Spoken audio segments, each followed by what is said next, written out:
Hi everyone, just wanted to start the video off quickly with a note. I've been a bit quiet this week, I've not been feeling too well. So if I'm a bit coughy and spluttery, I do apologise. But yeah, I managed to play in a Hangar Bay event the other week and wanted to talk about a list that I ran there and give you my thoughts on that. So Tansarii Point Veterans with a new FAQ, obviously the heavy Scyk title gives you the +1 hull now, and I was messing around with it. I thought it was pretty efficient. And then what else could I actually do? So this is a list I came up with and actually ran myself. I took it in 2 out of my 3 games at the Hangar Bay and won both games with this list. In one game, Guri was a massive star. The sensor jammers auto thruster combo did really well for her. And then in the other game, Guri went down pretty quickly due to an awesomely placed Connonet that dropped her straight in front of the Ghost at range 1. She tends not to survive that. But then the 2 Tansarii Point Veterans queened up the game and did really well. So going into them, they have the same stat line in this build as a TIE Advanced. They come in with 3 hull, 2 shields, 3 agility.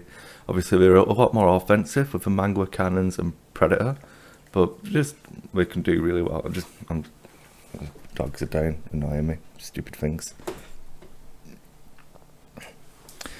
But yeah, it's snowing outside today, so they're getting to play in the basement. Well, yeah, they do a good amount of damage. They're reliable with Predator. You've got the evade action if you need it. The dial's better than the TIE Advanced just because it loses a hard 3 but gains a hard 1. I think that's a good enough trade to make them almost viable. But the pilot skills as well were interesting. I mean, both lists I took to a Hangar Bay were a little bit silly really. I just wanted to play around with something different, not take it too seriously. But the PS5 comes in really handy. It's a good middle ground. Obviously with the demise of Jump Masters, it's not as relevant, but that should bring TLTs back, and I feel like this list can do a lot of work against the TLTs. Guri should be able to take down 2 of them solo, and you should get enough damage output to take down the others before anything goes too awry. The other good thing about this list specifically is obviously I flew Guri because she's one of my favourite ships in the game, but there's a lot of scope to fly any of the aces. You can drop down to hull upgrades instead of shield upgrades, and that frees up 42 points. So you're talking you can do a fully loaded Fenrow. You can take a Talonbane if you that way inclined. You can take as a decent Zuckuss. And you can also do these 2 ships as a support element to any of the big ships as well.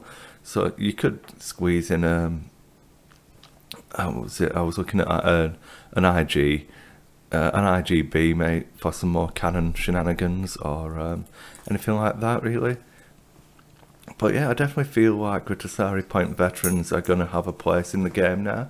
I feel like it's a really good fix for the heavy Scyk interceptor, and that's 17 points going up to 19, same level as a Green Squadron pilot.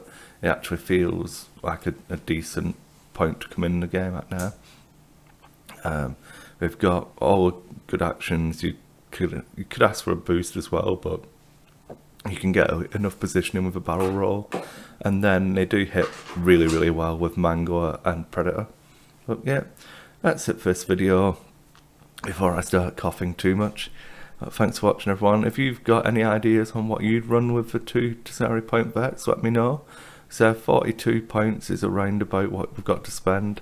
I like them with shield upgrades, so I stuck with 40, and it lets me do a decent Guri as well.